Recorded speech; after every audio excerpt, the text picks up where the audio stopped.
Hi అండి, welcome to Sunitha vlogs. ఈరోజు వీడియోలో పాలకూర నువ్వులతోటి సింపుల్గా చేసుకునే రోటీ చూపిస్తాను. ఇది క్విక్గా చేసుకునే లంచ్ రెసిపీ. లంచ్గానే కాదు, బ్రేక్ఫాస్ట్గా అయినా లేదా స్నాక్గా అయినా ఏ టైంలో అయినా తినొచ్చు. ఈ రోటీకి పక్కన కాంబినేషన్ కూర కూడా ఏమీ అవసరం లేదండి. సింపుల్గా పచ్చడితో కానీ లేదా పెరుగుతో తిన్నా కూడా చాలా బాగుంటుంది.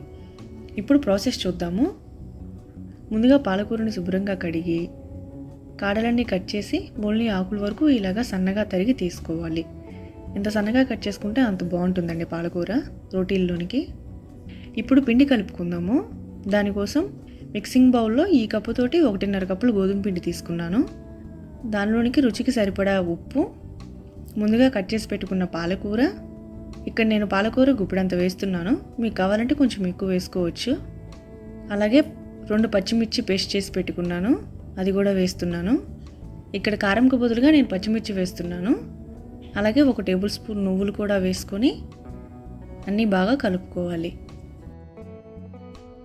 పాలకూరలో ఆల్రెడీ వాటర్ ఉంటుంది కాబట్టి ఇక్కడ పిండి చూసి కలుపుకోవాలి.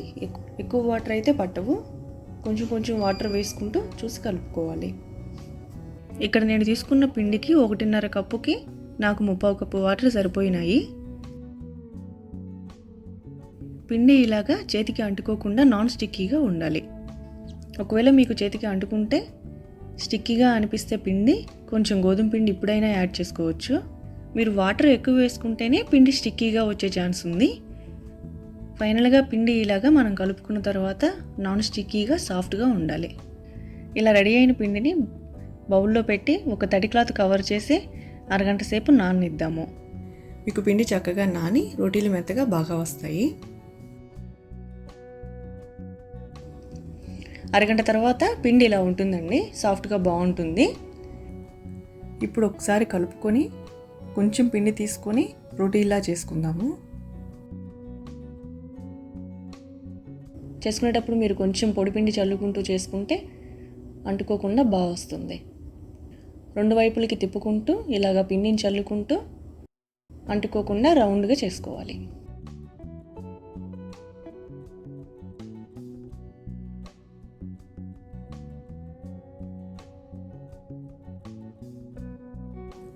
చేసుకునేటప్పుడు రోటీ మరీ పలుచగా మరీ మందంగా కూడా చేసుకోకూడదు.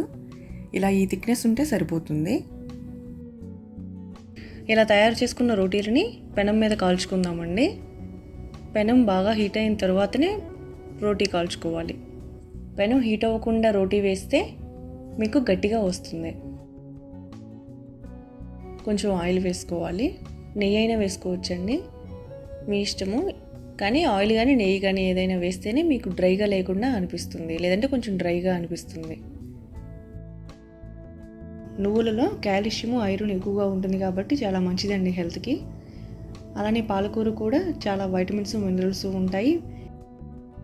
కిడ్స్ లంచ్ బాక్స్కి అయితే ఇది పర్ఫెక్ట్ రెసిపీ అండి. చక్కగా మీరు రోటీ చేసిన తర్వాత రోల్ చేసి లంచ్ బాక్స్లో పెడితే ఇష్టంగా తింటారు. రోటీ వెంటనే తినకుండా తర్వాత తినేటట్లయితే చేసిన వెంటనే బాక్స్లో పెట్టి మూత పెట్టుకుంటే తినేటప్పుడు మెత్తగా బాగుంటాయి. ఒకవేళ బాక్స్లో కాకపోయినా అల్యూమినియం ఫాయిల్ ఉంటుంది కదా, అందులోనైనా ర్యాప్ చేసుకొని పెట్టుకుంటే మీకు మెత్తగా బాగుంటాయి. మీడియం ఫ్లేమ్లో ఇలా 2 వైపులా ఈ కలర్ వచ్చేంత వరకు కాల్చుకుంటే సరిపోతుంది. ఈ రెసిపీ మీకు నచ్చినట్లయితే మీరు ట్రై చేసి ఎలా వచ్చిందో కామెంట్ చేయండి. అలాగే లైక్ చేయండి, షేర్ చేయండి. మరిన్ని టేస్టీ అండ్ హెల్దీ రెసిపీస్ కోసం సునీత బ్లాగ్స్ని సబ్స్క్రైబ్ చేసుకోండి. అలాగే పక్కనే ఉన్న బెల్ ఐకాన్ని క్లిక్ చేస్తే నోటిఫికేషన్ వచ్చిన వెంటనే వీడియో చూడగలరు. Thanks for watching.